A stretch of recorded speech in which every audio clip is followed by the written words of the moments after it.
welcome back to week 11 of the Hearthstone Global Games. I'm Falcone, and casting with me is Rob Wing, who once again has flown all the way from California. We really appreciate that. Yeah, well, you know, just cool to open up stage 2 with a truly global desk here. So absolutely. Next game is going to be Greece versus Peru. I've been looking forward to this one. We saw Peru completely kick the United Kingdom's butt last week. Yeah, they're coming off that miracle 6-0 run again. It was everyone had just assumed that Romania was going to make it through. And then Peru put a halt to that. But let's go ahead and take a look at the rosters. For Greece, we have Like a Boss, Deathlore, Logan, and Sabuki. For Peru, we have Nandieb, Kishtar, Izzy, and Uchiha Sasuke. So, again, coming off this miracle run, they make it to stage 2 in that 3rd spot in their group. I spoke to Deathlore. You know, I was like, hey, does it make you a little bit nervous that Peru 3-0'd the United States and also United Kingdom? And he said, this is a direct quote. Okay. Every winning streak has to end sometime. Oh. We will gladly be the ones to do so. He made no effort to conceal the fact that they are not nervous at all about running into Peru. The thing is, Deathlore also knows that every losing streak has to end at some point, as Team Greece started 0-2 in stage 1 of the tournament. They did. And they came back, they won their next 3 games, which is why they're here. So Deathlore maybe knows a thing or two about streaks. Well, he even said that, you know, when they went down 0-2, they felt like they had a little bit of poor luck, but they also realized that, you know, they weren't necessarily playing up to their full ability, and they realized that that margin for error was actually gone. So they turned it around. All right, we are going to have a listen to see what Like a Boss had to say about the Hearthstone Global Games. Hello guys, I'm Like a Boss. I am the team leader of Team Greece in the Global Games, and I'm pretty sure that we're gonna win this. I actually know all the guys before the AGG. Chibukis is actually good in building the lineups and the tech cards. He was a Yu-Gi-Oh pro, and then he's just started playing Hearthstone for the last 2 years. And Deathlore is actually the guy that prepared the decks, and Logan is actually, that's for the memes, you know. We figured out the tactic that if we actually put Logan in the first game and he loses the first game, we actually win the series in the end. This is our tactic now. And me, I don't know, I'm just calling the top decks. We're really angry to each other. Like, we usually don't agree with the plays. Like a Boss shouting quite loud, probably some kind of profanity knowing him. There's a lot of fight in our conversations. I think we can do it. We definitely have everything that we need to qualify, and there is no other team that we're afraid of. There is no one better from us. I think we can manage and win and qualify. It doesn't matter if we play Hearthstone, it doesn't matter if we play football, basketball. There is a lot of enthusiasm when a national team is playing, and I want to say to every Greek in around the planet, Πάμε Λαδάρα!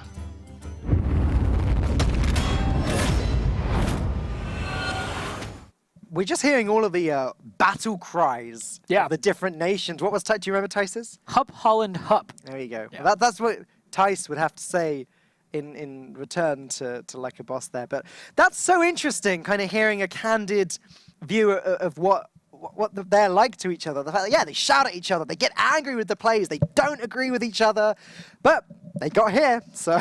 Yeah, Tyler's like, yeah, you know, we generally just defer to each other and kind of agree. And Like a Boss is like, yeah, sometimes we just hit each other because we disagree. So. Would have liked to hear those interviews back to back. Good job they don't play in the same room, hopefully. But yeah, it's going to be so... How did you say that name? Sabuki. Sabuki? I think that's how it's pronounced, Sabukis. That's how Like a Boss pronounced it. So I'm going to defer to him. All right. We see the lineups here. Both of these teams kind of coming in from places of realizing they have to turn it around in order to advance. So both these teams very hungry. We've talked about Greece. Peru coming into this from the perspective of kind of this coalition of the LATAM countries that are really out to make a statement in the Hearthstone Global Games. Yep.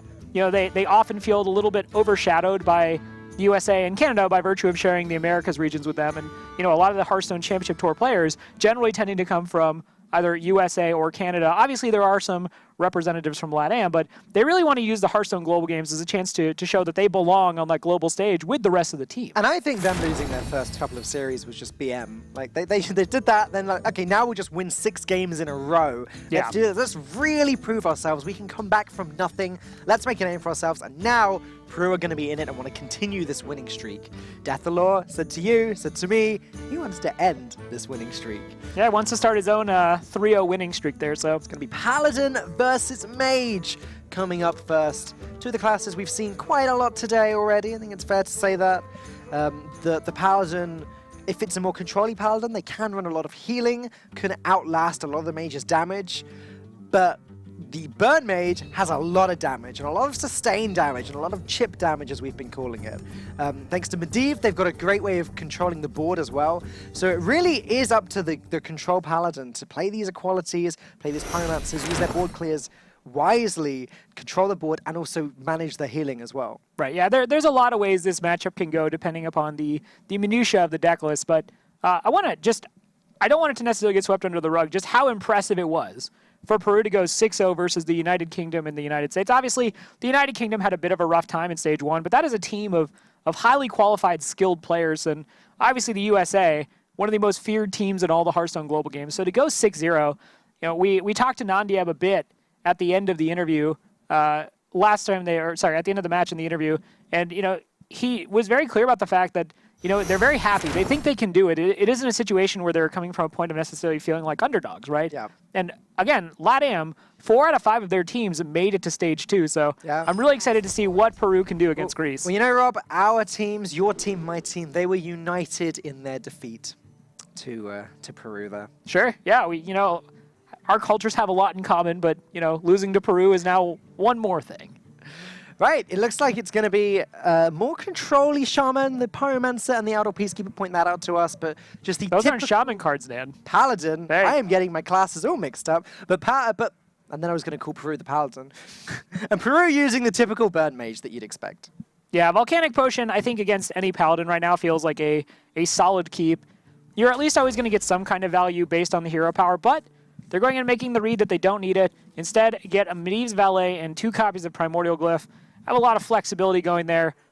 For Greece, we see there, I would imagine, I don't know, do you keep Wild Pyromancer if you're expecting aggression from the Mage? I mean, most of the Mage's early game aggression isn't coming from the board, so maybe that's a stretch. No, I like Gluttonous Ooze, though. Gluttonous Ooze means that they can deal with Medivh as soon as it comes down. Yeah.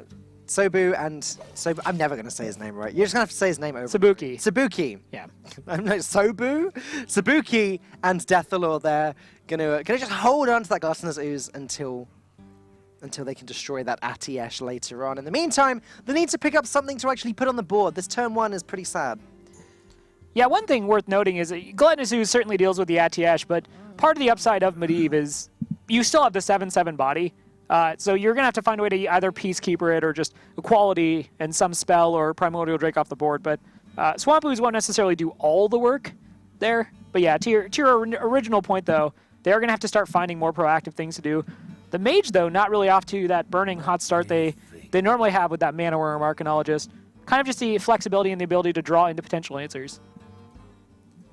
Really taking their time here. I think this is an element of bluffing as well for Greece. Like, they want to pretend that they have got some stuff to play or some stuff to at least consider coining it out. So, because if they just passed instantly, it would sort of give away, oh, there's nothing to play, and there's nothing to coin out either. But this way, it does keep Peru guessing. And Peru's hand not looking so hot either, but at least they've got the Primordial Glyph. They can start getting these future discounts. They can play Medivh's Valet if they want to. I think there is maybe potentially some merit to just tempoing out the Valet at this point, and then saving the Glyph. Like, you want to get proactive on the board, I think, in case it is that heavier Paladin. Right. Like, you didn't see a turn 1 play, so generally there are a lot of turn 1 Murlocs you could expect to see. But I like that, and just save the Glyph for when you actually know what you need. Like, yeah, burn generally feels good, but maybe you'll be in a situation where a big area of effect sweep suddenly feels better. So, yeah, you're not getting the value on this, but you don't have a secret, so you figure unless you got something off the Glyph, it was going to be a while before you got the value from the Medivh's Valet ability.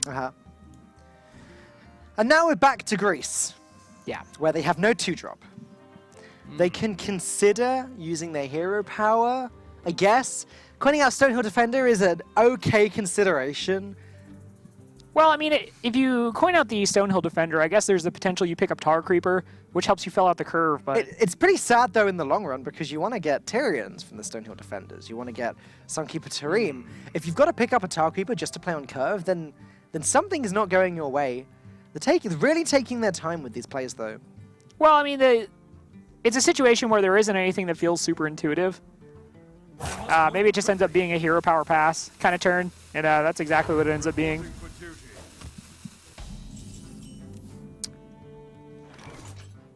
Arcanologist there seems like he pretty could pick up, although it's just a little bit off curve. So is he going to go ahead, play the Arcane Intellect, probably use the Medivh Valet to trade there? Very soon, Team Greece are going to start actually putting some big threats on the board. There's not long that Izzy can just kind of sit there stalling for. No, certainly. At some point, they kind of have to get going.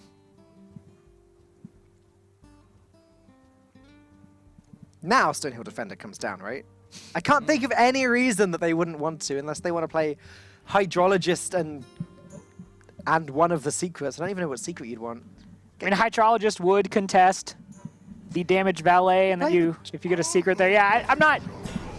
I think Stonehill Defender on 3 just most of the time feels good. Yeah. But I think if you were truly looking at what they could be considering there, the bodies at least line up. There's Tareem.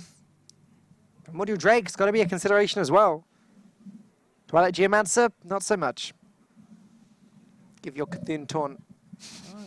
That's something I don't think we've seen at all in the Hearthstone Global Games. I don't think we've seen a single Cthulhu. No, I actually ran into about a month ago a random Cthulhu warrior. It's just like, good on you, man. Yeah. Good on you. Yeah. Sunkeeper Tarim, though, obviously you're going to be going wider than your opponent on the board. So always a safe pickup. The Primordial Drake has upside if you are expecting to need to clear the board. But against the Mage, really, I think in order to get a ton of value out of it, you're probably actually going to need a quality to pair with it. So it's not really like a good standalone card against the Mage. This is not the easiest to discover here for Izzy. Pyroblast is the extra burn damage you might need to finish off the game later, but Polymorph deals with a Tyrion. And we've just seen a Stonehill Defender. No, I like Pyroblast, though. The rest of your hand has so much burn going in it already. And the Paladin has shown no signs of being in a more aggressive Paladin. Like, you really would have expected to see a Murloc by now if this was going to be a more aggressive variant of Paladin. So you might just make the read, okay, all I really need to do is just collect burn here. You're just like Raven. You just always take the Pyroblast. I take that as a compliment. Always go face. Raven's a handsome guy. Yeah, that's true. Yeah. No, I just we're both just a little bit cap of pride for Raven. More than a little. Okay. Yeah. Don't want to give away too many of our secrets, Rob. Nah, I think I actually just regularly post on Twitter that I'm in love with him. But in less cringy conversation options, yeah, the burn plan just seems really good to me. You know, if you just collect all this burn, which you're already doing, and then you have the Alexstrasza come down, maybe you just play it on 9, and then you're just chucking. Yeah. You're just basically saying, okay, well, you got to heal through all this. But so True Silver Champion is, I guess, the obvious play this turn. Looks like it's the one they're going to go for. You just trade away Medivh Valet, True Silver down the Arcanologist. You've got control of the board now. Coining out Stampeding Kodo is another option. It's another way of claiming the board. It does mean using up the coin, though. Maybe that's not a problem. Seeing the Gluttonous Swampoos on the Harrison, that's interesting to me. Because it speaks again to kind of what the Czech Republic was bringing up, that you are potentially just targeting certain decks for certain spots. And Gluttonous Swampoos, you're merging 2 cards there. It's okay. I used to call it Volcanic Ooze. Sottle told me off for that one. Yeah. Well, thankfully he's not here, so nobody's going to get told off for having the incorrect name of the card. We'll just see that when we watch the VODs. Does that mean I can call cards whatever I want, then? No. Oh. Sorry. I am technically a Blizzard employee. Okay, that's little quality control. I should be careful. Yeah, the True Silver being equipped, though, means that the Mana Worm coming down is just going to a summary execution. Yep. So, feels a little bit bad to just play that down. So, well, you could play it with the Primordial Glyph, then at least you're gaining some attack with it. Maybe you find a Frostbolt, can freeze the face, sink in this damage a few times, see what he picks up. Ooh. Second Pyroblast. Oh, are you kidding me? Nuh-uh. Not gonna happen. Nope. I mean, I pretty much just like that, and then next turn you just go ahead and Frostbolt. Now you're gonna hit him with the Mana Worm. Next turn you're just Fireball Ping. You're just trying to get me to rage quit today, Rob. I don't understand just why you can't appreciate the beauty of this play. Like it's the flexibility of Primordial Glyphs that you sometimes build a plan centered around 2 8-mana Pyroblasts like it's 2013. Like it's yeah. Yeah. Just need 2. We just need 2 8. This worked for people. This worked for people during the Innkeeper's Invitational. 8-mana Pyroblast is a healthy thing. That's what Primordial Glyph's for. It's for unnerfing cards again. Yeah. Essentially that, and drawing a bunch of burn. But Peru pretty much on a straightforward game plan here. Greece is putting no pressure on them whatsoever. Just aren't doing anything. After that passionate video, you expect a little more fire from them. They can play Hydrologist and maybe try and get a noble sacrifice. But that's it, right? That's all they can do this turn. Maybe they'll feel like they have to play the Gluttonous Ooze. Yeah, one thing that's kind of interesting is that the Frostbolt went face just to get some damage in and protect the Mana Worm, but it also put it out of range of Stampeding Kodo. So, oh, yeah. There you go. I mean, I don't think that was on their mind, although it might have been, because this has seemed like a slower Paladin deck thus far. But, okay, wow. So actually feeling the need, as I said, to play that Gluttonous Ooze. Need to get something. Oh, my goodness. This is just a beautiful game. Do you know, we talked to Lorindo about Primordial Glyph in the past, and he says he never gets the good cards from it. He never gets the burn. He never gets the Pyroblast. Lorindo, I hope you're watching this right now, because this is happening. All right, just keeps the board clear. Going to force a swing or at least a consecration into this Mana Worm. Fireball ping into Pyroblast, into Pyroblast, into Pyroblast. Just 30 damage right there. And there's no healing at all. That we've seen. In the hand, there isn't. In the Mulligan, didn't we... No, that might have been an earlier game where we saw the Forbidden Healing. No, it was Pyromancer and Adol Peacekeeper that made me think this was a control deck. It wasn't the Forbidden Healing. It was the earlier game, yeah. I mean, even with a full value Forbidden Healing, they have an extra 20 damage in this deck. Just now this hand would be pretty much hot garbage. Hot because they're... Very hot. Right. Very hot, guy. Yeah, very hot garbage against anything that was pressuring them, right? Super hot. These Pyroblasts are just basically not useful at all in any capacity if you're facing down anything other than, say, a Bittertide Hydra in another game. But this is just a situation where Greece is not pressuring them at all, and they're just kind of saying, oh, okay, well, we'll just fling the spells and kill you. They are very hot, though. Yeah. Just in case we hadn't made that clear yet. I got away from that pun a long time ago. I'm actually worried that they're going to melt the ice block. Wow. There is a subsect of this viewership that really enjoys dad jokes, and you just made their day. Abomination. That also does damage. They're going to be missing Lorinda, so someone has to... Nah, Lorinda's a little drier. This is actually the most enthusiastic Hearthstone cast between the two of us you're ever going to hear. This is that non-jokes feel-good vibes kind of broadcast. So the True Silver Champion is going to heal Greece for 2, but the Abomination is going to deal that 2 right back. I love seeing this. I love the way Peru is going with this game. It's just, no, it seems so horrible. Why? It just seems unfair. No.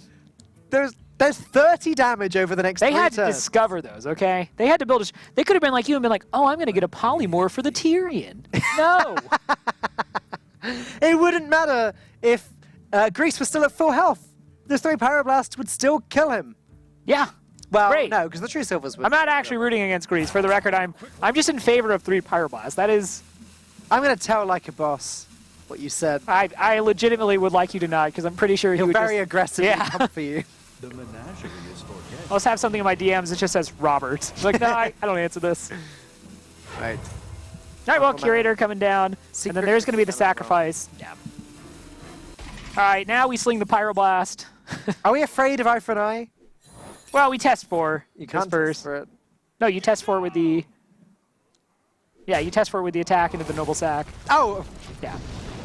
For some reason, I'm thinking there's 2 secrets down. Yeah, absolutely. Pyroblast. 6 health left for Greece. 2 Pyroblasts left in Izzy's hand. Even if there was a Forbidden Healing, it wouldn't matter. There's enough burn to deal an additional 20 damage. Some games are just like this for the Burn Mage, though. I was playing Miracle Rogue the other day on ladder, and guy just pretty much had this kind of hand where he just like burned me out, and he added me and actually apologized. He said it felt bad that he knew he'd won on turn 4, and there was nothing I could do about it. But yeah, some games are like this, and that's the power of the discover mechanic for Mage is, look, some of the things you discover just do lots and lots of damage. That's why Hearthstone just needs a mechanic to show your opponent your hand. Be like, hey, look, I've got this already. You can concede if you want to. You would have the opportunity to. Yeah. Like, just save us both some time.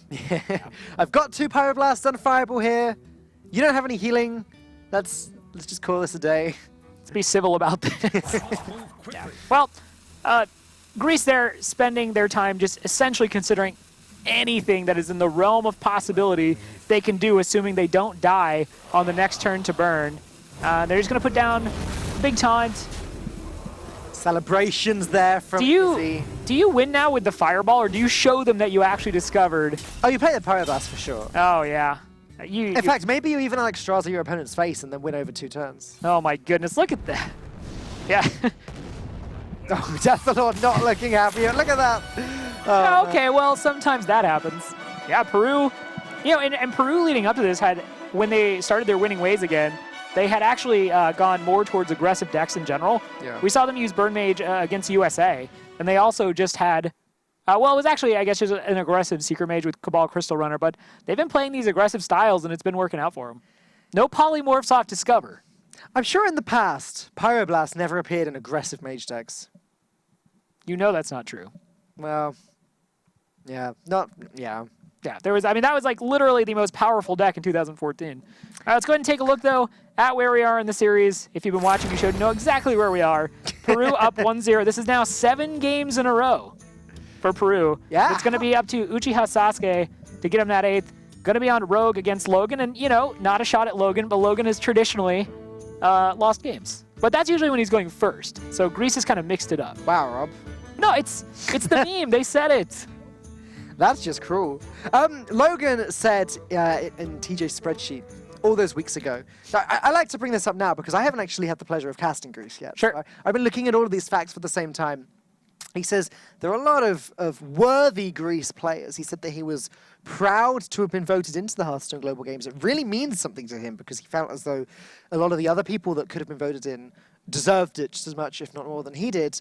And he's just proud to be chosen to represent Greece. He believes that Greece players are just as good as any other European country.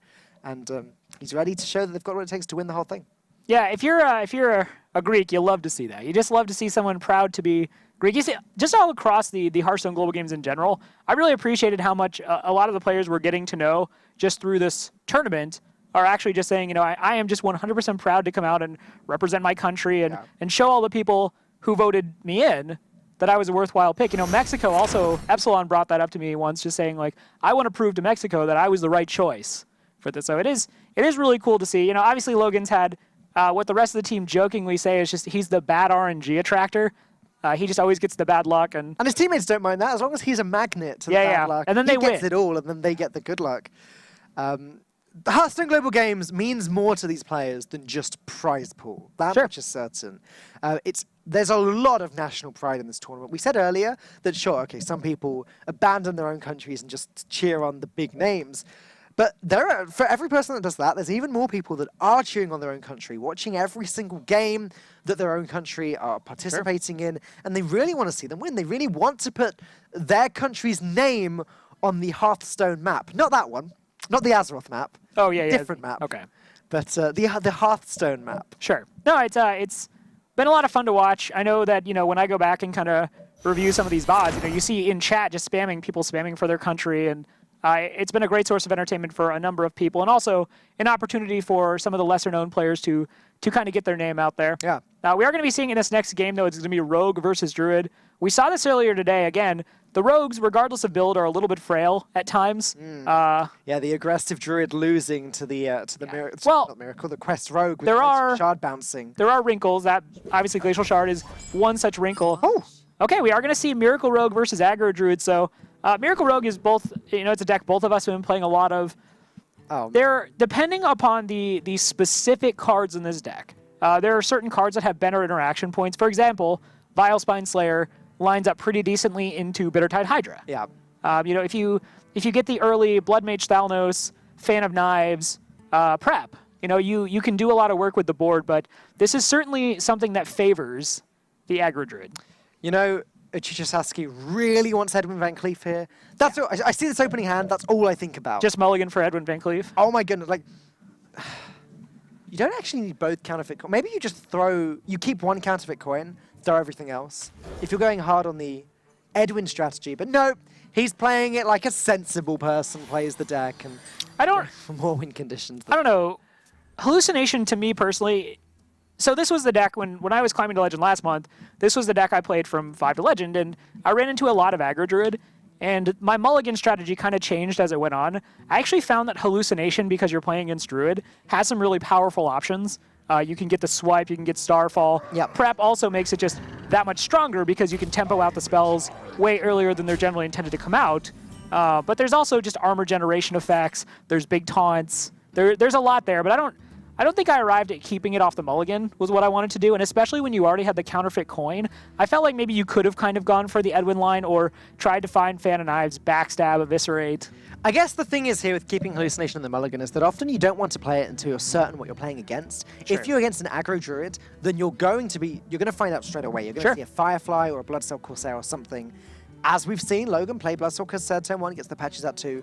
Now, if Chichisaski plays the Hallucination, he knows what he wants to go for. He knows he wants the swipe. He wants the Feral Rages. He wants maybe even Earthen Scales. He knows exactly what he needs to beat this deck. It's just a case of getting the choice for it. The nice thing, too, is, Peru also have 2 coins, so they could potentially advance faster towards whatever they pull off the Hallucination. But yeah, I think since you kept the Hallucination, you really have to honor it and just go for it here, or I guess maybe you coin out the Dagger. Could double coin out. Coining out a Dagger... 7 agent, but that seems a bit wasteful. No, he's going to do it. No, you can't be value oriented in this matchup.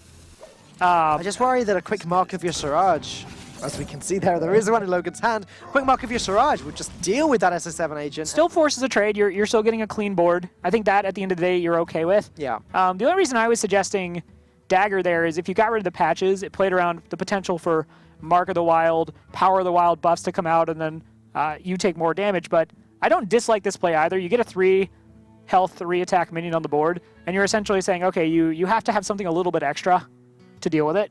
And if it does get dealt with by Mark of Yasiraj, then okay, that's fine. Clean board again. Next turn, you're probably just daggering up. It's Logan really taking his time here, though. I'm pretty sure the play is obvious, but... Well, I mean, Greece thus far has really shown that they don't agree on their plays. Well, that's what they said, but they're thus far showing that they're willing to take the time and think it over. Someone just really wants to hero power this turn. Deathlord's just sitting in the back. Maybe we hero power. I'm just imagining them having these really fierce debates about every single turn now. It's entertaining me. Mark of Yasiraj going to make the trade. I spoke too soon. You thought they were trading too, right? I actually, against Miracle Rogue, which is what this clearly is, I would play a little more cautiously just because of cards like Backstab. Yeah.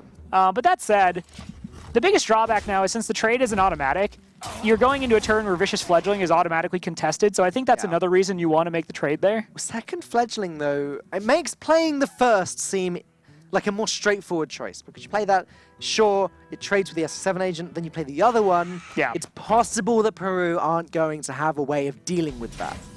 Well, now imagine if you'd played this Vicious Fledgling onto an empty board and you had another Vicious Fledgling just in the cannon ready to go. Yeah. I guess in theory the backstab would have dealt with the first one anyway. Sure. Yeah. I mean, at the end of the day, it's not like a huge deal. No. And I understand the desire to push aggression, but I do think it's worth keeping the rogue off the board as much as possible. They don't have a ton of minions, so they're not realistically going to be on the board that much. And one card that can just win the Druid this matchup is actually Living Mana, because there's very rarely a double Fan of Knives there. Thalnos Fan of Knives isn't always present either. That's why I actually like Hallucination too. Just dig for the Starfall or the swipe. Yeah. Keep the Thalnos. Yeah. But yeah, it's interesting because the rogue has an easier time dealing with the Bittertide Hydra than they do with the Living Mana, and that part of what makes Living Mana so powerful is there are very few classes right now that actually have a very intuitive, organic way to deal 2 damage to the board. It's essentially Paladin, Mage. Sure. Yeah, it's not a lot. Shaman can obviously deal with it through Devolve, but yeah, and Devolve is pretty pretty nuts against it. Against Living Mana, yeah. Yeah. Yeah, it does a good job. Quest rogues have Vanish. Sure. No, so I mean there are some ways, but it's just not widespread, is what I'd say. Okay.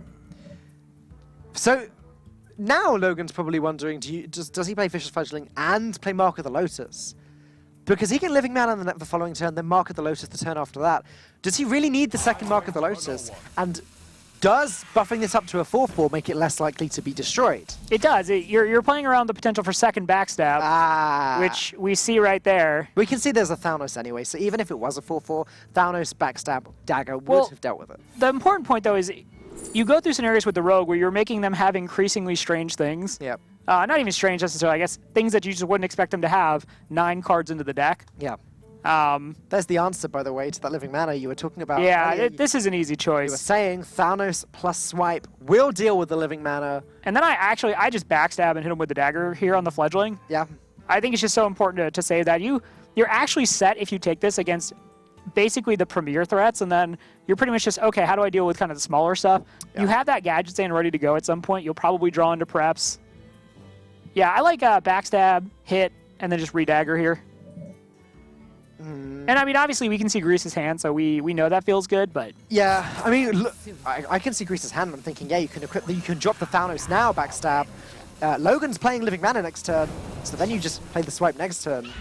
It's a little riskier. sure. Because there is... I mean, it blocks Living Mana next turn. I guess Dark Reaper plus Hero Power would just deal with Thanos now, though, and then Living Mana can come out next turn if Logan wants to play it carefully. Because now he might... Yeah, he's going to play around Fan of Knives.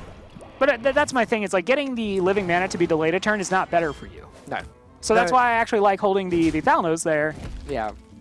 I agree with you. I was just talking through like Yeah, sure. the potential line of thought, but it did not work out. And now Peru is going to have a hard time.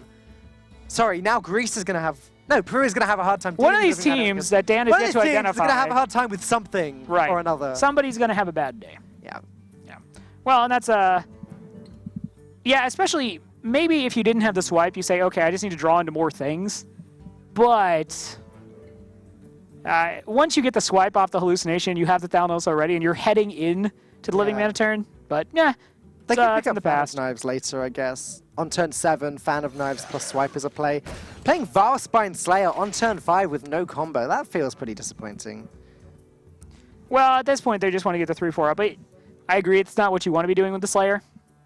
And the backstabs are gone, too, so it would have had to have been Counterfeit Coin or Prep as the activator. Yeah. Yeah. So Living Mana now just seems like the way to go here. I want to see their faces when they see the Living Mana come out, because I think... Having just wasted Thanos, you mean? Yeah, they had to. If you make that play, you are making a play that says, I want to draw more cards, Yeah. and I don't want to take 3 damage from the Vicious Fledgling, and I'm sure Living Mana's not there. Like, that's what that play says. Logan hovering over the Enchanted Raven. I don't see any reason to play that if you're playing Living Mana. It just means that you have one extra... Okay, it means that you have 2 mana crystals next turn. It means that you can play double Mark of the Lotus next turn. That's the only reason you play the Raven there. You don't even get an extra Treant. You just... or an extra minion, because you would have had a Treant there instead. I think Uchiha Sasuke just kind of went like, oh, crap. Yeah. I had a tool that actually dealt with this. If he deals with even one of these mana crystals, then Logan's Savage Roar would be playable from his hand if he had Yep. one. But as we can see, it's not Savage Roar that Logan's trying to play into. It's just give everything +2/+2. I'm excited. I think Logan's going to get his day. As a fellow... Yeah, he's already waving his hands in the air. As a fellow bald man, yeah, I am always down for bald guys winning.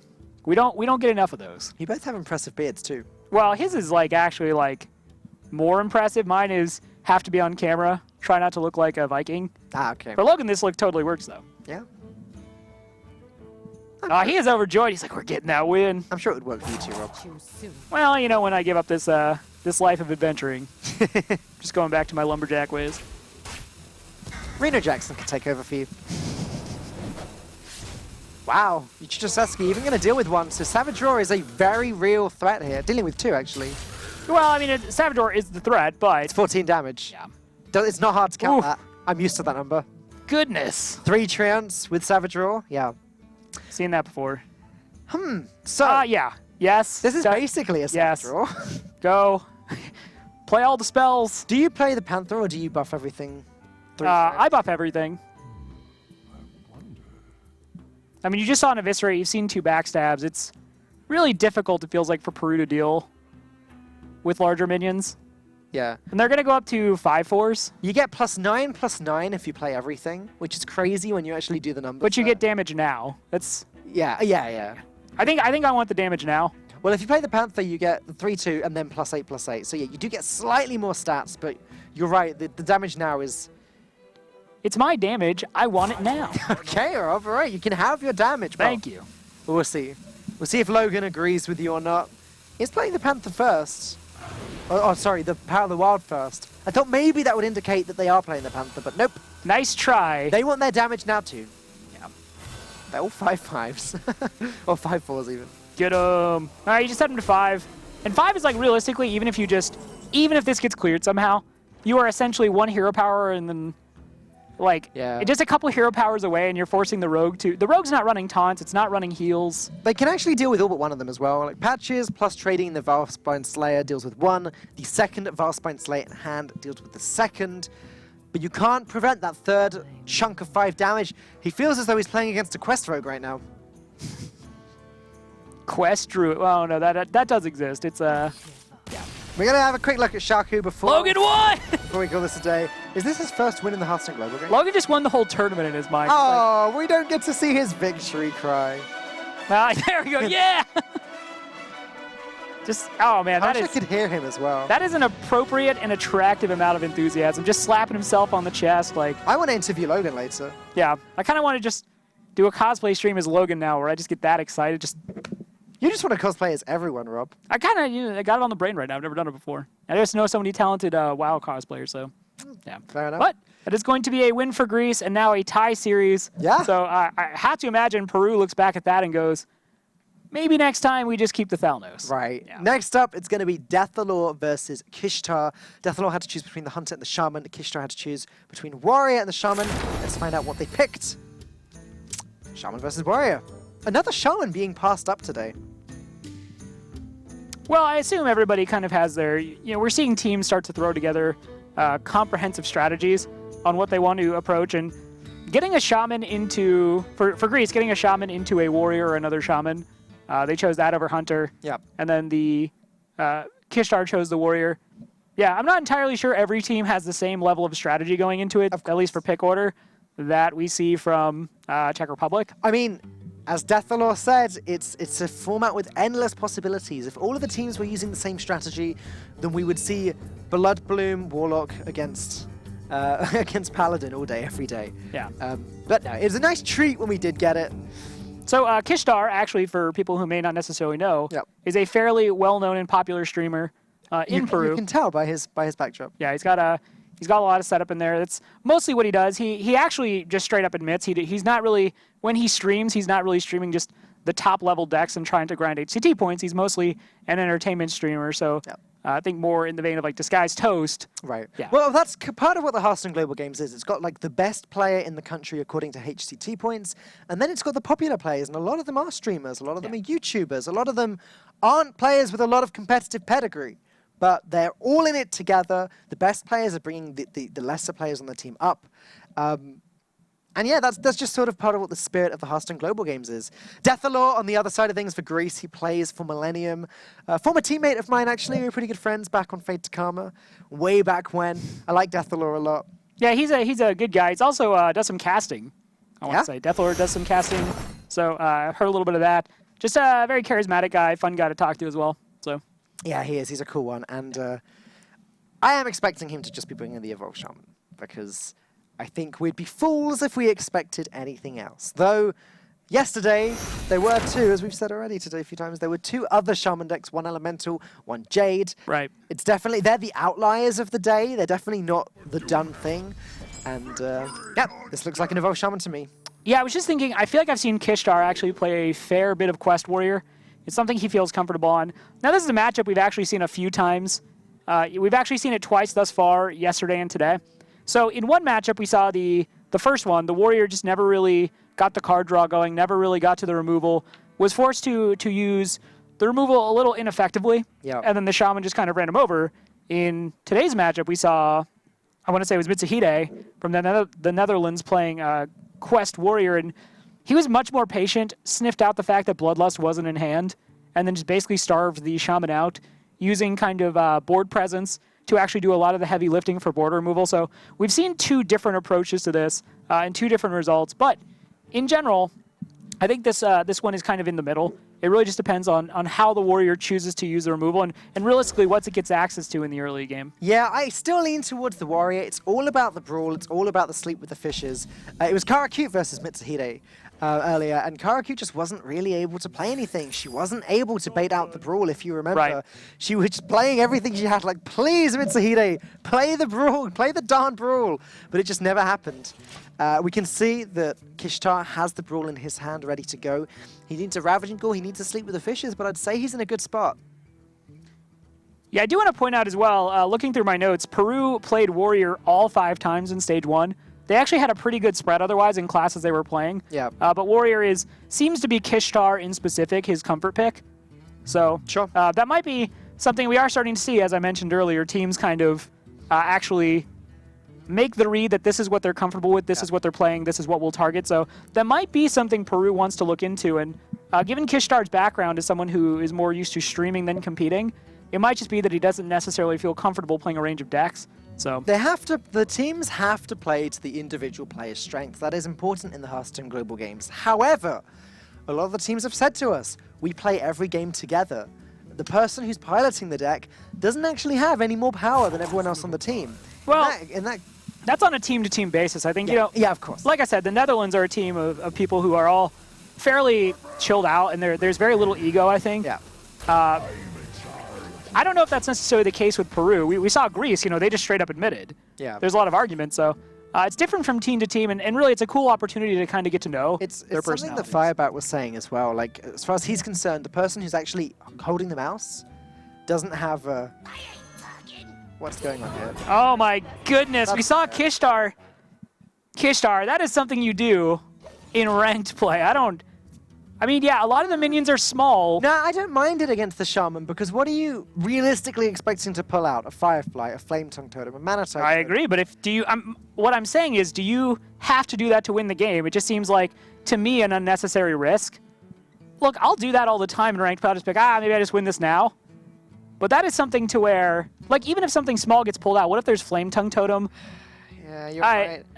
I just don't like the play personally. I think it's just too risky. Maybe in the long run. Look at Death. Look how aggressively he's talking to his team there. I don't mean that in a bad way.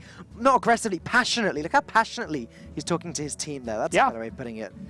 Flame Tongue Totem looks like the obvious play, but then what do? Do you put it in between the two pirates and then hit face for 7 with Aya? Do you buff up the Aya with the Flame Tongue Totem and make the trade there and hit face with Patches on the pirate?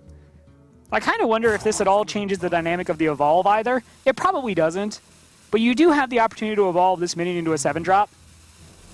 Although maybe since the Junkrat, too much Overwatch lately, the Dirty Rat came out, it might just be a situation where you feel the execute could be there, because you're saying, clearly it's an effort to hedge the bets. If something big does come out, you would think there's that degree of responsibility in the play. But yeah, Flame Tongue Totem just ends up doing it. Maybe next turn, Stonehill Defender, Coin Evolve could be actually an option, because Stonehill Defender is one of the better minions to evolve as well. Yeah. It's very poorly statted for a 3-mana card. You know what he would say to that Bogchamp? statement? Oh, yeah. Out of my jungle. Nah. Don't make fun of his body. I thought he was going to say Bogchamp, because that's what I'm saying right now when I look at Yeah. this Bog Creeper. Tar Lord sitting next to the Bog Creeper. That's maybe quite tempting as well. It's pretty good against the Shaman. Yeah, that 11 health stat line is actually pretty big, and, you're not looking to attack with this. You're just looking to put up a big wall. I actually don't mind the Tar Lord in this situation. There aren't that many situations where I do like the Tar Lord, Yeah. but I like it there. You're just being biased against Tar Creepers. Tar Creatures. Nope, I respect all Tar creatures. Okay. So. Good. All right, so could make this value trade in the Stonehill Defender. I like what you're suggesting here. The problem is you lose the Jade Golem. You do, but it's really small. It's a 1/1. Yeah, but all future Jade Golems go down 1/1 as a Well, yeah. You're paying a little bit of a price there, but the average 7-drop is actually pretty good. if this game goes long... You're also doing, I just want to point out, I don't mean to interrupt, but this also comes before the brawl turn. Yeah, that's true. I like it. I say go for it. You don't have the doppelgangster in hand. I'm just thinking, if this game goes long, you've already lost 1-1 on all future Jade Golems because Dirty Rat pulled out your Aya. Now you're going to lose another 1-1 by evolving this Aya on all future Jade Golems. This seems fine. No, this is also fine. Brawl is still a turn away. Don't get me wrong, I want to see the Aya evolve because I want to see the 7-drop minion. And I want to see this horrendously strong board of stuff now from Deathalore. Well, all right, going ahead and looking at what's going on here, could be potentially this slam, Sleep with the Fishes onto the Flame Tongue. I don't hate that. You're taking a lot of power off the board by getting rid of Aya, the Flame Tongue Totem. Oh, I don't know if you can use Sleep with the Fishes on this board. Kishtar's going to go for it, but it feels like a huge waste. It's one of the most valuable cards in this matchup. You're protecting yourself from a lot of damage, though. Yeah. That's the biggest point, is I think you just can't afford to take that damage. And Okay, I mean, it's kind of one of those situations where Kishtar put himself into that situation. Playing the Dirty Rat, yeah. Devolve not going to do anything for Deathalore at the moment. Think from below plus Evolve, again, is probably a consideration. High chance to get a Doomsayer here. You've got 3 1-mana cards on the board. It's only something like a 1 in 72 to get the Doomsayer. It could happen. It's not what Deathalore wants. I feel like you're going into the brawl turn right now. Yeah, that's true. I think at this point you might just want to pump the gas a little, or pump the brakes rather. Stonehill Defender and grab your card and then stop. Yeah. Maybe even just Hero Power. No, I mean, I think you definitely Stonehill Defender here. You want to set yourself in the position to be able to evolve if things happen, but... Well, that's the thing. That there's an option to just Hero Power here, let the Brawl happen, and then next turn, or the turn after, play Stonehill Defender and Think from Below and evolve then. Yeah, they're definitely thinking it over. There's a lot to consider in resource usage, and it looks like they're actually just going to go with the... They're going to go with the more aggressive line, even. Okay. I mean, this to me postures like you actually do have Bloodlust. Well, it forces the Brawl. 100%. Yeah, you 100% have to Brawl here. Brawl, or you could have Ravaging Ghoul Execute. Ravaging Ghoul Execute would I think accomplish enough, but... Yeah. Ravaging Ghoul is significantly weaker as Kishtar has used up one of the Sleep with the Fishes already. Maybe it was a necessity. Let's see what survives this Brawl. Oh! It's going to be the Think from Below. Yeah, like a boss, real excited about that. Oh, Kishtar's gone. Kishtar has left the building. Okay, no, he's back. It's fine. It's fine. Kishtar's like, my Dirty Rat didn't work out. My Brawl didn't work out. Oh my goodness. It's all Logan's fault. Logan usually soaks up the bad RNG. Well, I think, for his team, he did his job there. Oh my goodness. Are you just playing second Thing from Below and just going? Yeah, and the next turn you're evolving. You don't even have to evolve, really. You don't have to evolve, Dan. You get to evolve. You have to. Yeah, you do have to for the finesse, for the style points.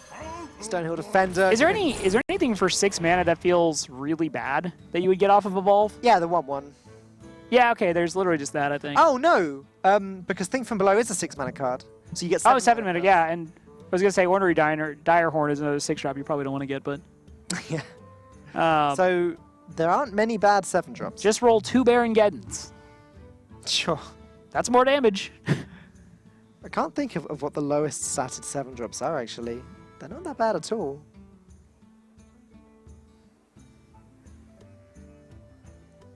All right, so off of this Stonehill Defender, Twilight Geomancer could be played into the curve, but it just feels so bad. It is just such an abysmal card. Yeah. Ornery Direhorn is really nothing to write home about. Dread Corsair, you don't have a weapon, so you can't tempo it out. I don't know. I still think it's Logan's fault. I know you're saying he's done his job for this series, but what if Logan is the only person that wins because he took up all the good luck, and his entire team get the bad RNG in his place? Look, man, I'm just a caster. I'm not here to determine anybody's fate. It's getting very philosophical here. I don't know. All right. Well, the Twilight Geomancer does come down. It mostly fills out the curve. It sets up another wall, and Kishtar is just kind of in a little bit of panic mode here. Needs to survive. Next turn, he'll have access to the Tar Lord, which is at least a big wall. Can go into Primordial Drake. It's going to get devolved, unfortunately. A Taunt with 11 health is Going to be pretty high on It's going to get Deathlord's devolved list. into a 6-mana 1/1. Yeah, it will come into play. Wow, actually devolving this board because Deathlord wants to push this 11 damage. Yeah. I guess he wins the game in 2 turns guaranteed because he just devolves the next board as well. I think they're thinking over that evolve. Get a 4-mana minion, pretty good. 2 7-mana minions. I like the devolve there too because they have a second one, so if more walls come down, they're just like, well, we're still pushing. That's why I'm not sure about the evolve here. It's using up almost everything you've got. Gonna go for it. Swamp King Dreads. Swamp King Dread. Well, I'm thinking of my Murloc Tiny Fins again. I like waiting there on the totem just to play around the infinitesimal odds of Doomsayer. Sure. Yeah. Yeah, of course. Yeah, there's no reason to. You're getting more than enough. If it's the only way you lose the game, you definitely don't evolve and risk it. There's nothing you get, even Millhouse Mana Storm, that makes that worth the potential for Doomsayer, at least in this situation. Kishtar gonna try and get something from this Acolyte. Ravaging Ghoul not gonna do it. Nah, that's... That looks like game to me, Rob. Well, I mean, Kishtar put himself on the back foot with that Dirty Rat. He went for the very chancy play, and now Peru is gonna find themselves down as a result. Yeah, I've been talking about Logan as if he's on Team Peru. My bad. Yeah, I was wondering what you were talking about. Yeah, okay. It makes much more sense now that you've been confused. Deathlord takes the second win of the series.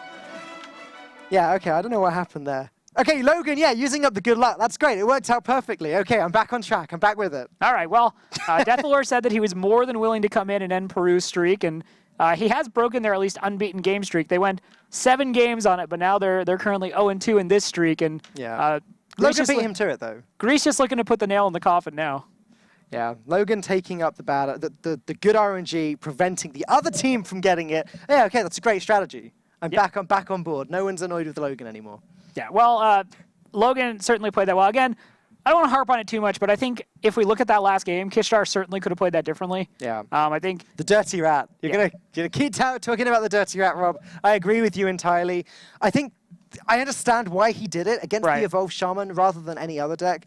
There's a high chance of pulling out something small like a Primal Fin Totem, a Manatide Totem. Right. I'm not for the record. Like, I'm not saying that is strictly a misplay. What I'm saying is it is a risk, and if you take that risk, you have to be prepared to be punished, and he was put on the back foot the entirety of that match, essentially. Yeah, and the Brawl not working out was the nail in the coffin, but next up is going to be Like a Boss, who we saw in his interview earlier for Greece versus Nandibe. And we're going to see Priest again. Yeah, Priest of the week. As we said, Priest is kind of in that second layer. You know, it's not one of the necessarily like inside power classes, but it is there, and it does a lot of really scary stuff, especially against aggro decks. So if Nandibe is bringing a more aggressive Paladin, Priest could potentially get work done with Potion of Madness, Shadow Word Pain, and that's, you know, in the standard Miracle Priest, that's in the silence lists. Yeah. I'm thinking of the Priest record this week, and Kalento won with the Priest yesterday with his Miracle Priest. Right. And then the Miracle Priest today lost against the Quest Rogue. And again, it is very much Miracle Priest. Seems to be the version that the players are tinkering with here, both with Light Warden. Do you think we can see 3 Light Wardens in 1 week? Well, we've seen the evolution of Priest a lot since Journey to Ungoro came out. You know, people were originally excited that Purify Priest was no longer just a YouTube meme. It was also a real deck you could play and win with. We saw people trying out Dragon Priest. I saw, you know, if you know who Young Woo is, he works on the Hearthstone team. Yep. He tweeted out that he hit Legend with this Dragon Priest, and Dragon Priest took some hits in terms of the raw power, but Draconid Operative is there. And then we saw people move on to, the Inner Fire Divine Spirit, Buff Priest, and then into the Miracle Priest we're seeing now. So there's a lot of room to mess around as Priest right now. Yeah, there's Medivh the Guardian makes regular appearances in Priest as well. Crystalline Oracle has started being played. You mentioned how Dragon Priest has taken a little bit of a hit, but it's also had a buff in some respects, because the Netherspire Historian pretty much always picks up Draconid Operative now. It often gives you the choice of Primordial Drake, which is one of the strongest dragons we've seen in Hearthstone. It more suffers in the early curve. Like, prior to set rotation, Priest deck was essentially a beatdown deck. Twilight Whelp, into Wormrest Stage, into Cabal Talon Priest. Like, that was the strength of Dragon Priest. Yeah, the before. Guardian. Yeah, the 3/6. Yeah, exactly. Yeah, there's a lot you could do. The way the minions were statted, it was, if you think of Quest Warrior right now, it has most of the minions are statted more towards health, but the attacks are generally very low. Yeah. Whereas the Dragon Priest minions kind of settled somewhere in the middle, where they had a lot of health, but they also retained respectable numbers on attack. So Yeah, it's just more of a control-y deck now. Former Dragon Priest also did have the advantage over the late-game decks like Reno Mage. It was Right. able to outlast most opponents, often using its resources against it, with thanks to, again, the Draconid Operative, giving you your choice of what card to take from your opponent's deck. And it still does that. It's just not so good with the early-game beatdown, as you were saying. yeah, Kazakus Priest also had its moment in the beginning of the expansion where it was more viable before things kind of crystallized in the meta. I've never been sold on the Kazakus. Well, Priest it deck. works. It works because instead of having Reno, you have one greater healing potion. course, yeah. And we saw Sequinox from Team Singapore bring it because it used to work really well against the Freeze Mage. Obviously, guys, we're just giving the teams time to get ready. There's a little bit of a delay, but yeah, the point is though is Priest has gone through very much a renaissance where they were viable in kind of one way prior to set rotation, and now there's a bunch of different ways you can play them. And I think in a format like the Hearthstone Global Games, as more teams are starting to get technical in what they're targeting, there's just even more upside. Yeah, you mentioned a moment ago how Purify Priest went from being a YouTube meme to a real deck, and it's so funny because one night Karazhan came out and nobody thought that Purify was ever going to see any play ever. If you went back in time and told yourself that there's a Purify Priest deck, and for a while it was top tier in the meta in the next expansion, you'd just laugh at yourself, wouldn't you? I want to point out there was at least discussion that, the multiple silence effects, again, silence existing, you have the Cabal Song Sealer, you have the Purify, like the redundancy of having all these different silences allows for a condition where you can play something like Humongous Razor Leaf, which obviously did come out fairly recently, and then the Ancient Watcher. So yeah, the silence effects at the time didn't necessarily hit a target that made it feel super powerful. And one of the real strengths of the deck now as well is the Shadow Visions, the fact that you can just consistently take whichever spells you need to take from your deck. It's the reason that Divine Spirit Inner Fire is suddenly in every priest deck. Well, not every priest deck, but in so many, whereas before those cards were a bit of a meme as well. They were like the classic, you're new to Hearthstone, you're going to work out what synergy means and what cards work well together. Right. Whoa, that one doubles my health, and that one means my... Yeah, it was definitely the first deck I tried when I was completely new to Hearthstone. But then you work out it's not consistent enough. It's not only the ability to actually just dig into your deck and find that, it's also just the ability to have more than 2 copies of each spell, potentially. I'm still waiting for Mind Blast Priest to be a thing. There was somebody, I want to say, from LATAM who made a deck that I was playing where it had Mind Blast. It was Kazakus Priest, but it had Mind Blast. It had Beardo. It had Shadow Form. This was an extremely fun deck. Oh, yeah, I remember this deck, I think. Yeah. All right. Yeah, we're going to go ahead, though, and go to a short break, wording a little bit on Peru, but we'll be right back to finish out the series.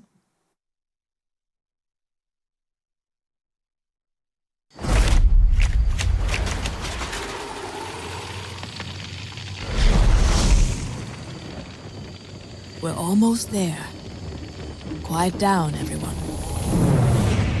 This is not like any of our previous expeditions.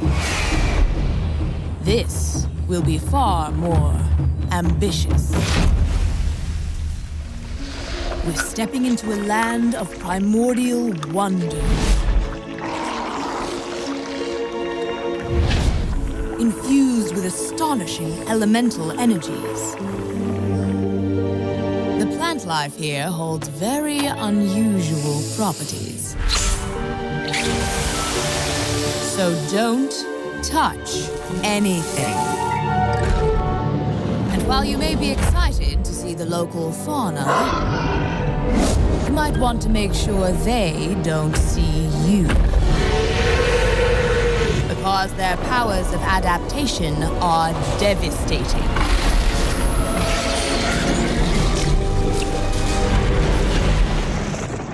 Make no mistake, we will be tested at every turn. But if we stay on our guard, we might just survive. Now then, are you ready? Then let's journey into Ongoro Crater.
are back and ready to go with Like a Boss on the Priest versus Izzy on the... versus Nandibe on the Paladin. No more breaks.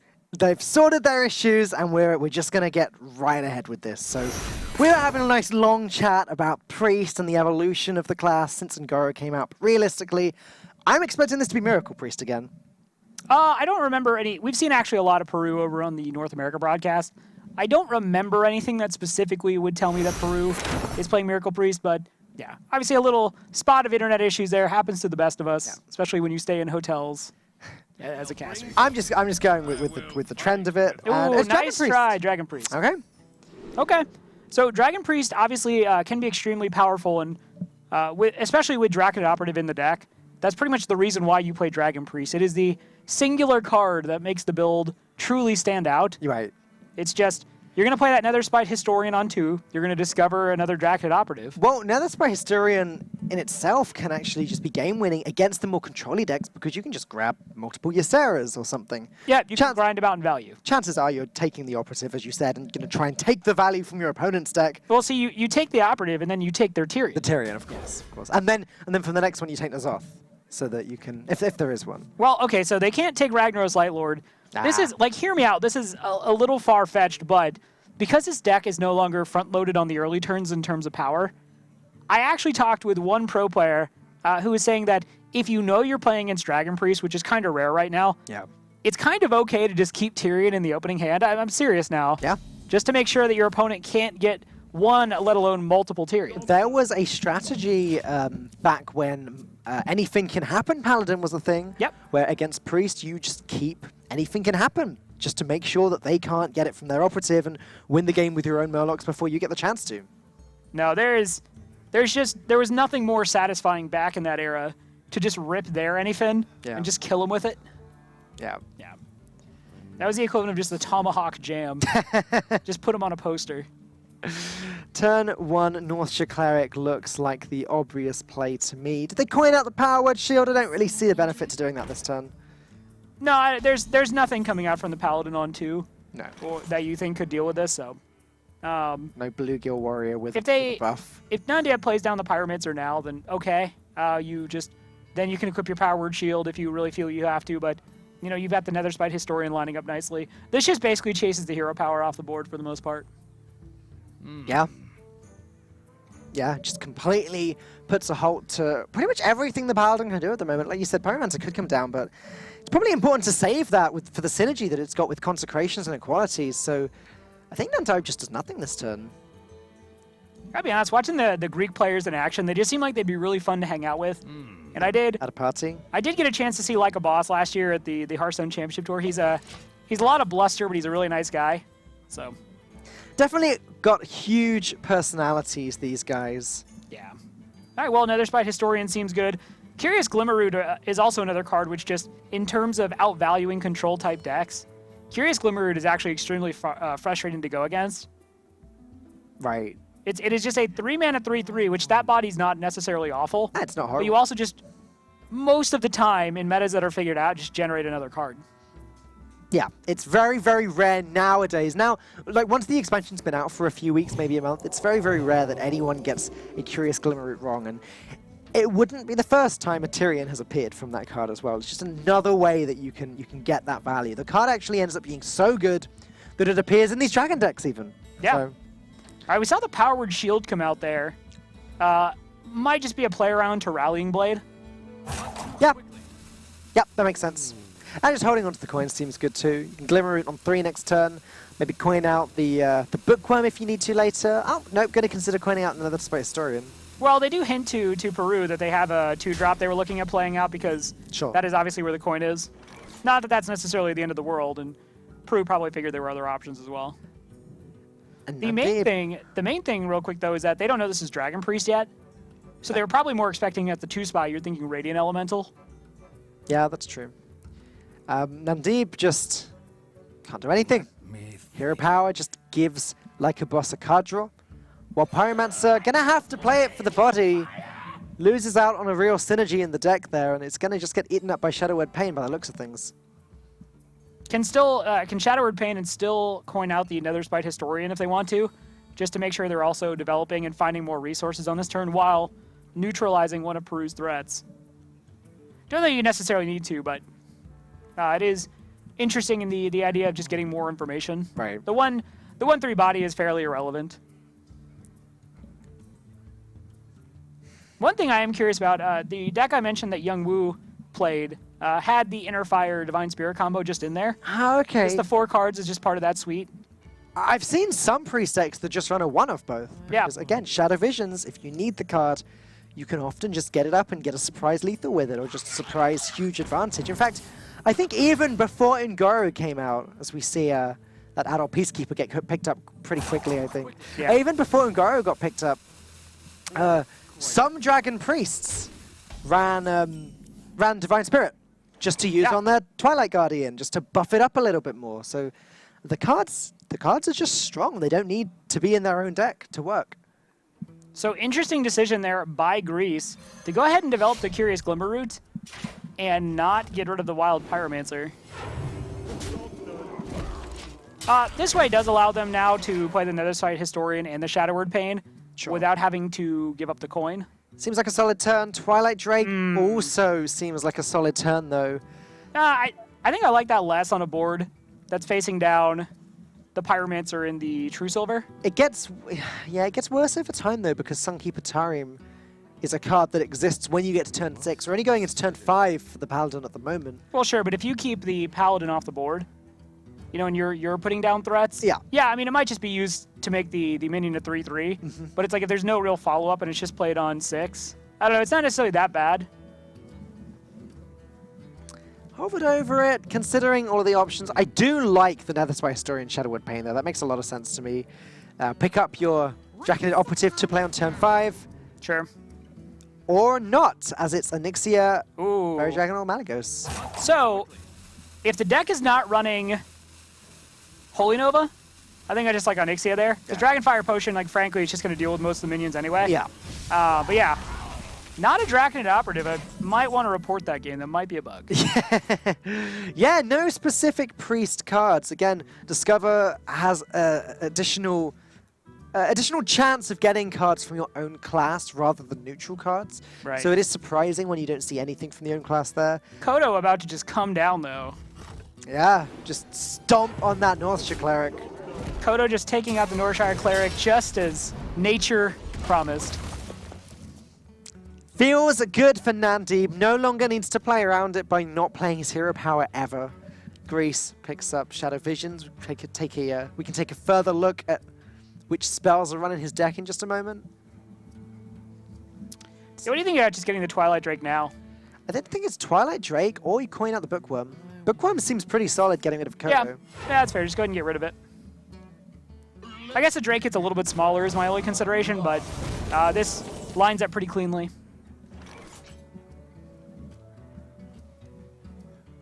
Okay, now Nandib back on the back foot again. Rallying Blade plus Hero Power is an option. Sunkeeper Tarim just to turn that into a 3/3 is an option as well. Hydrologist Rallying Blade Secret's going to be the most efficient use of his mana. I guess Getaway Kodo is fine too. You can play the Rallying Blade, you can put the Getaway Kodo down. Grease trade into the Hydrologist, and then you can just play it again.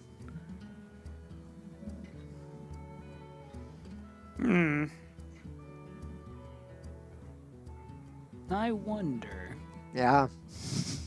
Getaway Kodo is was the obvious choice. Gets picked up. Getaway Kodo is just in a match where you know you're probably going to have to compete largely for value. Yeah. Getaway Kodo is just unequaled.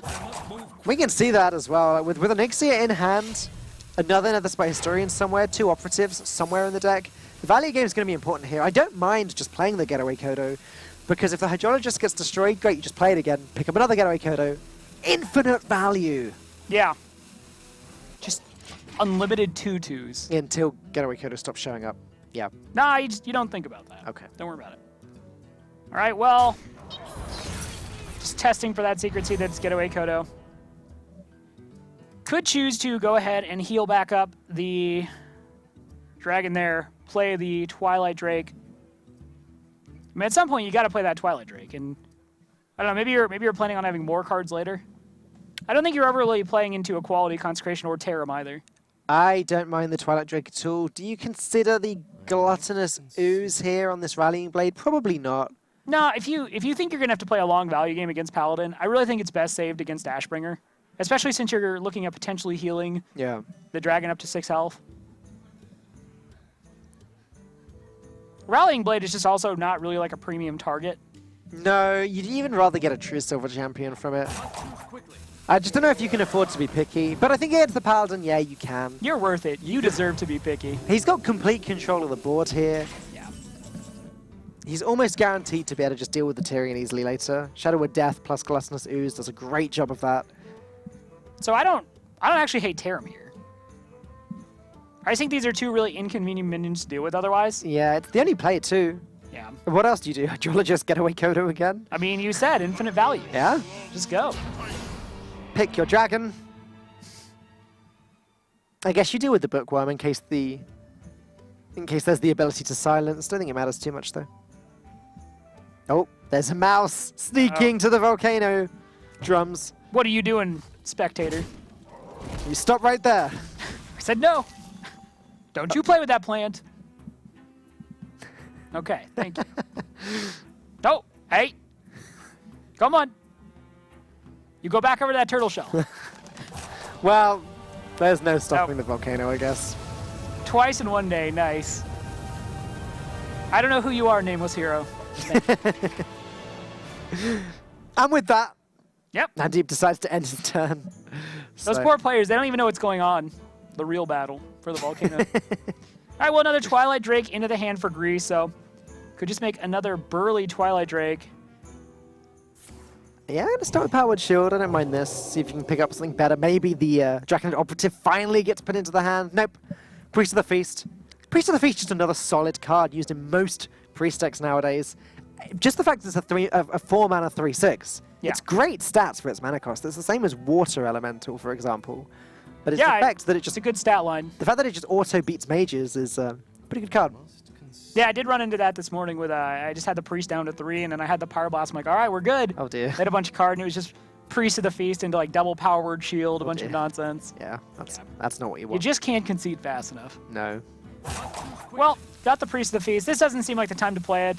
At Twilight least Drake not for still- the hero power. Yeah, Twilight Drake still seems solid to me. They just heal up the face. You've got a lot of resources, but there's no reason to just waste them. No, this is good too. I mean, the Rallying Blade doesn't trade organically into it. Neither does the Tarim, so I like that bit of board combat as well. Now, this is where the Paladin starts to have some options. The Spike Ridge Steed could come down. At that point, you're boosting it into the range of Shadow or Death. Maybe you don't care, but it allows you to trade better on the board. You could just play the Ragnaros. Yeah, I don't think you care too much about Shadow Word Death. Well, there's just better targets for it. Yeah. And you still get the Segadon out anyway. All right, I think this is going to be a Spike Ridge Steed turn based on the fact they're starting with Hydrologist. Getaway Kodo, instant pick there. Gonna buff up the Hydrologist. Okay, sure, yeah, make it into a 4/8. That makes a lot of sense. Well, the only thing I don't necessarily like about this, I mean, yeah, you're setting a minion's attack to 4, so, you know, put $1 in the jar. You beat me to it. Yeah. I like putting my money in that jar. Yeah, so that's fine. The only thing is then you have to use 2 separate sources of damage. But, It's actually a pound jar we have over here, though. yeah. We put our pounds in the jar. Sorry, no. The USA desk now, we use dollars. I don't know about that. We'll have to agree to disagree. Scoreboard? Second Priest of the Feast picked up there by like a boss. Not going to do anything in this matchup, really. He's running out of the resources that he actually wants. Anixia are going to have to come down next turn if he doesn't pick up something better, but that's his only dragon in his hand. So he needs an operative now. Needs an Maybe operative. Shadow Visions, but what are you even looking for at this point? You don't really know what you want, do you? Yeah. Extra Shadow of Deaths are probably fine in this matchup. Shadow or Death would be fine. Maybe, I mean, it depends on if you're running the Divine Spirit Inner Fire combo. I don't know if that changes much, but...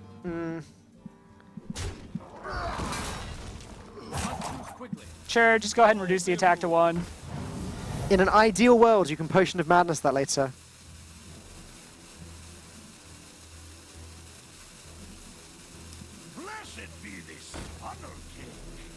If Greece can Potion of Madness that Hydrologist later and traded away them, they could steal the Stagadon. That's the dream. Don't know if it's going to happen, though. Yeah, we haven't seen a Potion of Madness just yet, which is something that is really common in most pre-stacks. It's just so powerful as an early game counter tool. All right, well, you got rid of the Twilight Drake. You can go ahead and just put down the Getaway Coda if you want. Do you actually want the Infinite Valley from the Hydrologist?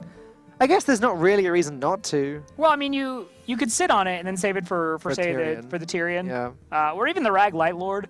I don't mind. I think I prefer that. I don't think there's any reason to just... Yeah, especially if you're going to play the Wicker Flame. Like, the Wicker Flame, don't get me wrong, it's powerful. It creates board tension. You get some healing from it, but... It's great on turn 3. Well, I mean, I think Wicker Flame Burn Bristle is great across a number of turns. Sure. It's But great with Spike Witch Steed, too. Yeah, I just don't think I like the Getaway Coda there. All right, just reinforce, sure. There are just more valuable minions overall. Not even going to...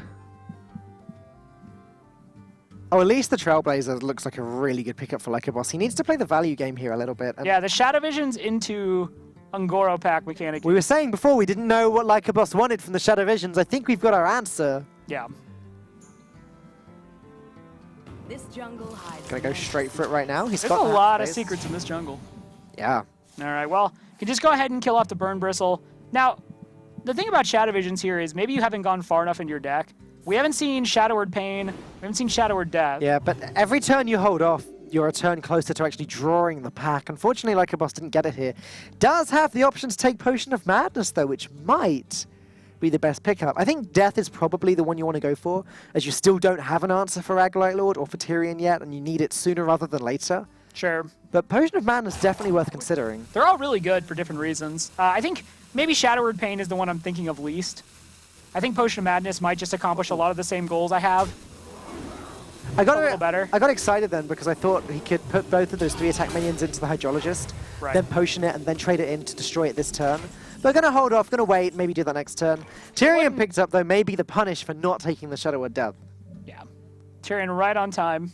As soon as you don't pick it, he comes out of the woodwork. He's like, it's safe. Yeah. Yeah.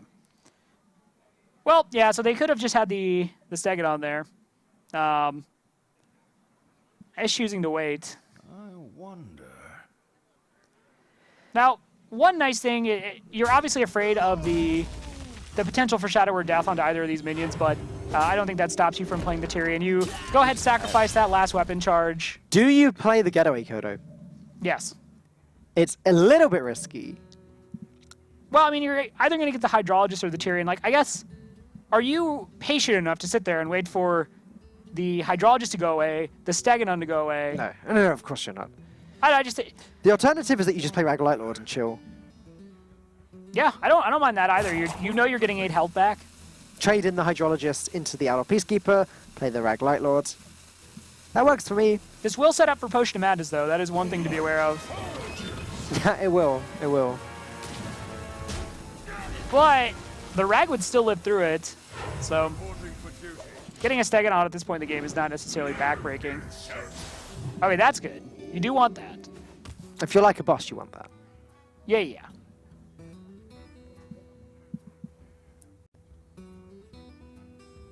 Potion of Madness. Yeah, but how do you deal... I guess you could Potion of Madness and then play the Onyxia. Yeah, alternatively, you could Potion of Madness, trade everything into Raglight Lord and play Dragonfire Potion. That clears the whole board and gives you your... Well, you Dragonfire Potion first, so that you end up with a Stagadon. You end up with a 2/6 Stagadon, and your opponent ends up with nothing. I Yeah. think that's probably the way to go here. Yeah, playing the Onyxia just plays a little heavily into Quality Consecration or Quality Yeah. Pyromancer, which you have not seen yet. And dealing with the Raglight Lord is a priority.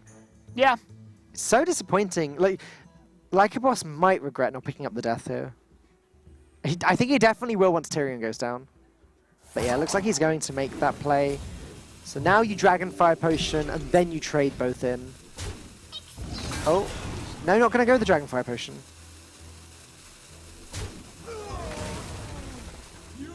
Alright, we're playing the Dragons.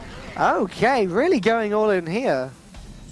I guess next turn you could Dragonfire Potion and your whole board survives almost. Yeah, and the main thing is that the Whelps are kind of... The Whelps are a little bit of a non-factor here.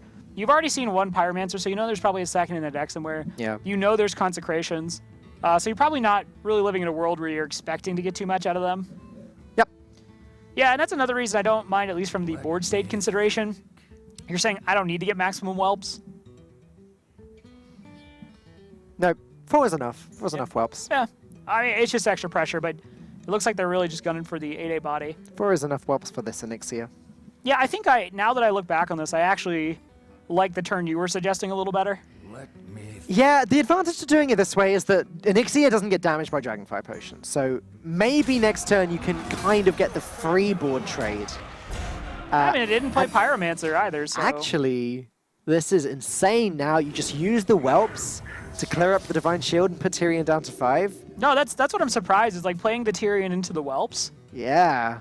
A lot of times you are kind of leveraging that Divine Shield to be difficult to deal with. Then you just Dragonfire Potion. The Ragnaros Light Lord is what gets returned to the hand, thanks to Getaway Kodo, not the Tyrion. Yeah. It's the card that was played first.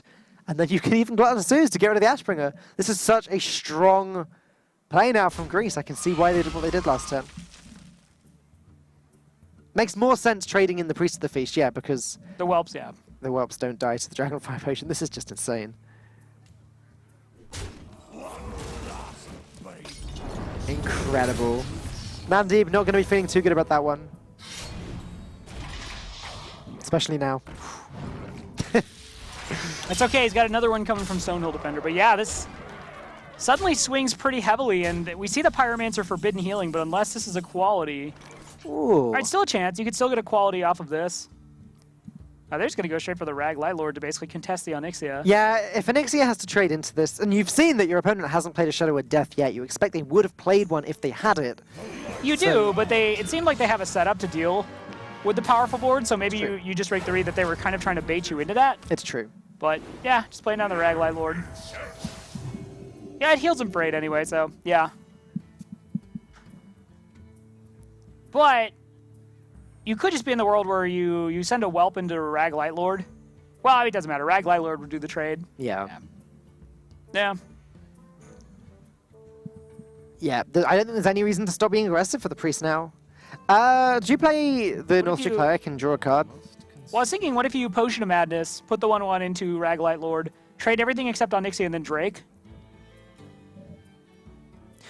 Okay. That deals with the Light Lord, and then you're still pressuring. And you have a pretty big board at that point. Yeah. Yeah, I don't mind that at all. I just like being the aggressor here. It's clear that there is no quality combo. At the same time, all it would take is for Peru to pick up an equality, and then they would have what they need to clear the board. Yeah, but you're pushing So- 12 damage a turn. You'd also be throwing away the only dragon you have in your hand. So if you then pick up your Draconid Operative, which they definitely run in this deck, even though we haven't seen them yet. Oh, that works too. It's a way of doing it without using up the Potion of Madness. Oh, sure. Gosh, I don't know about throwing out the only dragon in your hand, though. I guess if you win the game in 2 turns, then it's fine. Ivory Knight, what are we going to get from this? They could pick up the equality that Peru needs. Nope. These are actually really, really bad cards. Well, Stonehill Defender will act as a speed bump, so that's something. Sunwalker. Sunwalker's fine. Yeah. Until Potion of Madness gets a Silver Hand Recruit to pop the Divine Shield. By the way, like I suggested the Potion of Madness because apparently I just can't count to 6. I was like, where can I get that last bit of damage from? 3 + 1 + 1 + yeah. Give me Oh! one more. There's the punish. Yeah, Yeah, I opposite. still like this though. I still just like being the aggressor here. That's kind of what your hand is dictating. I don't think you need to commit like the Priest of the Feast into this, but I definitely think you commit the Norshire. Maybe you draw a dragon. Drawing cards, I think, is very important here. Like a boss has had the hand advantage all the way through this game, but now is struggling with only 4 cards in hand. North Cleric to start getting some more value seems good. Picking up another dragon would be very, very good. Potion of Madness just to sink that extra damage in. Oh, okay. Gonna. Well, it allowed him to get through the cleric. Yeah. Okay, we can play the operative now. It's fine. Well, not now, but It just allowed him to go a little bit faster. yeah. So So Sunwalker Doomsayer looks like it might be the play. Ironically, using the hero power would actually make it easier for Greece to clear the Sunwalker because Oh no, Potion of Madness is gone. We just saw that happen. So yeah, hearing Powering is fine. Hammer Rat, Sunwalker. Yep, well, Okay. It's a 4-5, so Priest, you're going to have to probably trade both minions in. you could just Drake. I mean, yeah, again, you're giving up a dragon, but maybe it's okay because of how much damage you're pushing. I don't know. Now you've got that in hand. I think you just play it, the operative. Sure. Hydrologist, Curator, Stampeding Kodo. Okay. Gonna get some Priest secrets. Not really. Hydrologist always gives Paladin secrets, regardless of what class plays it. Curator would draw you another dragon. Yes. Kodo's not horrible either. Especially, we can see how good Kodo is against this hand of Doomsayer and Stonehill Defender. Yeah, but there's also just the hero power, which makes it kind of hard to trust. Yeah. I think I just like Curator or Hydrologist here. I think that the Curator is the best pick. Especially as, again, you said you're the Dragon Priest, you get to pick a dragon. I'm gonna go with Hydrologist. Yeah, nothing. Didn't really get the getaway Kodo I think they were looking for. Would have loved to get away Kodo on that. Well, on either of those dragons, actually. All right, so this board can be softened up considerably by double consecration at this point. Yeah, this hand is just not going anywhere fast. Probably got to start with that Stonehill Defender, see if you can grab something. The nice thing is that you have 10 mana to work with, so you could take a 7-drop, possibly a Bog Creeper, just something decently sized. Yeah. Or you could just Spike Rich Steed this. Oh, that's Well, true. you could take the Tyrion, but then, you know, do you actually survive long enough to play it? Maybe a second Stonehill Defender is actually better. Ugh. Yeah, I think this is going to be the Steed play now. But the Steed play will... Lose to Pain? Yeah. Yeah. It will And you do haven't that. seen one all game. 20 cards into the deck. Now, some decks have cut Pain, but it's more the Miracle style. It's pretty insane that we haven't seen a Pain or a Death yet from Greece. We saw them both pop up in the Shadow Visions earlier. It was Potion of Madness, Shadowwood Pain, or Shadowwood Death. Okay, Forbidden Healing. Oh, that works. Now Peru might just about find the time to play this Tyrion. But even the Tyrion, as long as the Hydrologist is on the board to pop the Divine Shield, Yeah. isn't necessarily, like, backbreaking. Ooh, Potion of Madness.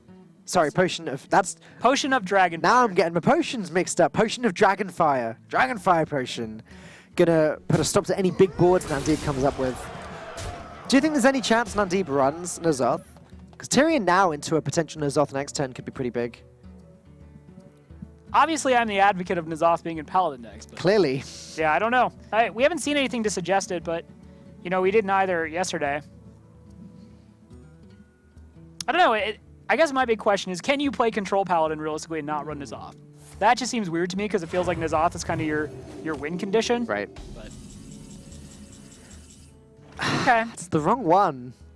Well, while Pyromancer Consecration at least clears up the Hydrologist and the Primordial Drake, then you still but die. yeah, that's the bad news. Yeah. It's pretty bad news. It is. Well played. Oh, look at that. The BM coming out from Like a Boss. He's ready to claim his victory. I mean, I said earlier he's kind of a jovial, good-natured guy, but he is also capable of some play that if you were not much into emotes, might make you upset.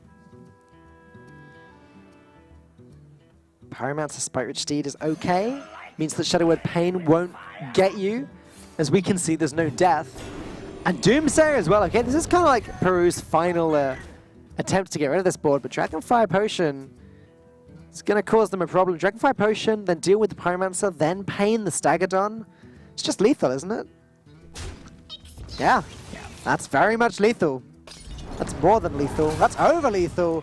Like a Boss and Team Greece successfully putting a stop to Peru's winning streak. Going to take this series 3-1. Greece doing what the United Kingdom and the United States could not. Yeah. Ending the miracle run for Peru. So Greece talked about earlier that they were up to the task and they made good on that. Yeah. Hats off to Greece. I feel a little bit of a personal vendetta against Peru ever since the United Kingdom. I don't know if you feel the same way about USA. No, it's, you know, Peru's story is a good one. It is. I'm hoping to see more of them. It's cool to see a team go down and have to make exactly that style of run. It's a really good story, and I was saying to Lorinda last week, we were casting the game together then versus the United Kingdom. We were saying, like, you know, personal bias aside, it's really great to see this, and they were so happy when we interviewed them. Let's take a look at how that game went. Izzy taking game number 1, but then Greece getting the sweep off. Logan getting the win. Logan getting the W. Yeah. No, it's I think Greece played pretty well. There were a couple of decisions made by Peru that I would think they kind of want to go back and maybe review. But, you know, again, it was Greece's game to win, I think, ultimately, or series, rather. And now they're up 1-0, so it's a very solid start for them in the beginning of Stage 2. Yeah, hopefully we're going to have a chat with... Yeah, we're going to have an interview with Logan after that. Hey, Logan, congratulations to you and the whole of Team Greece for getting your win. And congratulations to you getting your win. Can you hear me? You can't hear me, can you, Rob? Nope. I don't think he can hear me. We can hear him, though. It's like looking at myself. That's because you are looking at yourself. But you're also looking at Logan. Yeah. All right, we're going to hopefully have a chat with Logan in just a moment. First, let's have a look at some of the highlights from the games that we just went through. We will get to the interview in a moment. Oh, yeah, what was this? This is just Peru got 2 Pyroblasts off the Discovers, and just from about turn 5 on, just chained together all the damage, and Greece never drew healing, and it was just quick game, realistically. It was just disgusting. Like, only even needed 2 out of the 3 Pyroblasts. There was a 3rd Pyroblast there, the one that they actually put in their deck. Just didn't need it. Gonna take the win with that Pyroblast. Quite the disgusting win from Peru there. Yeah, and they look happy. We see Deathlord kind of coaching the team like, it's okay. Yeah, this was the match where Kishtar just went with the early Dirty Rat, gambling. Again, to your point, there are a number of small minions that you could have grabbed, but took a risk that maybe he didn't necessarily need to take. And unfortunately, Peru was punished for that. They were pretty much on the back foot the whole time. It wasn't like when Mitsuhide played the deck earlier where he had a bunch of time to marshal his resources and budget them out. That brawl didn't pay off either. No. As we're about to see the surviving minion, the thing from below. Yeah, then the Evolve here, it didn't really matter. The Devolve did work, broke down some big taunts. Yeah, and then we came to the game 4 here where the Priest was just able to, over time, and I say this, you would expect when I say Priest outvalues the Paladin, you're thinking there's probably some Draconid Operative shenanigans. There really weren't. There was 1 Draconid Operative, 1 Curious Glimmerroot. They came super late as well, the Operative. Yeah. And then the Dragonfire Potion able to just cinch up the board here. The Whelp survived for a while, and then Onyxia just kept leading the charge and never saw an equality from Peru. Yeah, the Dragonfire Potions really did some work that game. The first one just clearing the board up nicely. The second one allowing Like a Boss to take the lethal. Very, very strong card.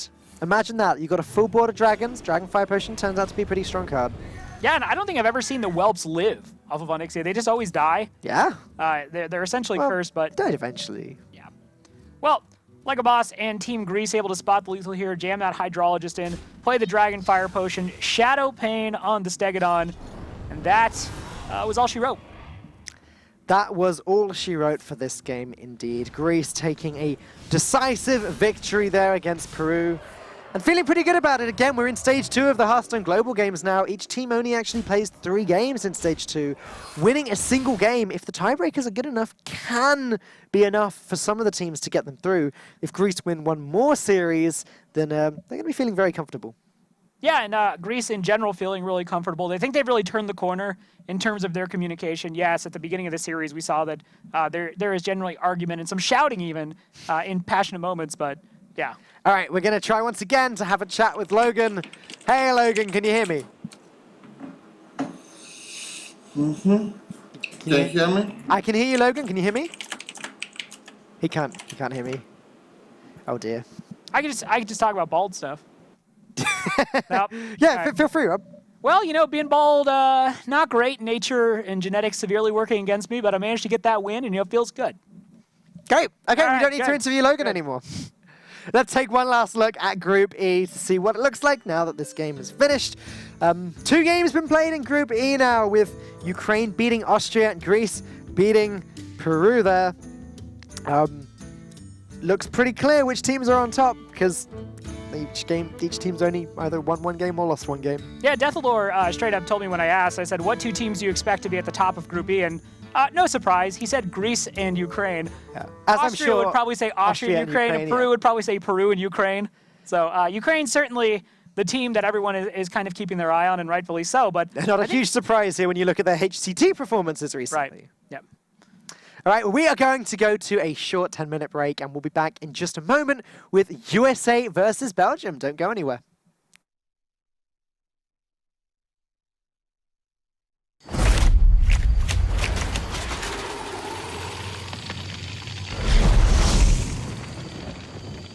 We're almost there.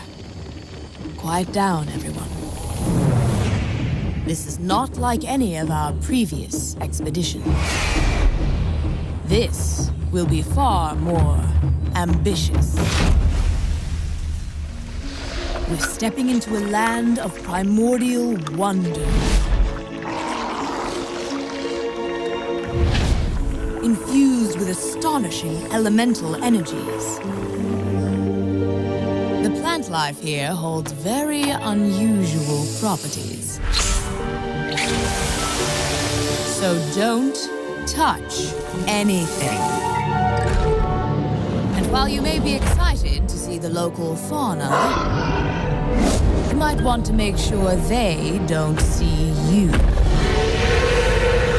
Because their powers of adaptation are devastating.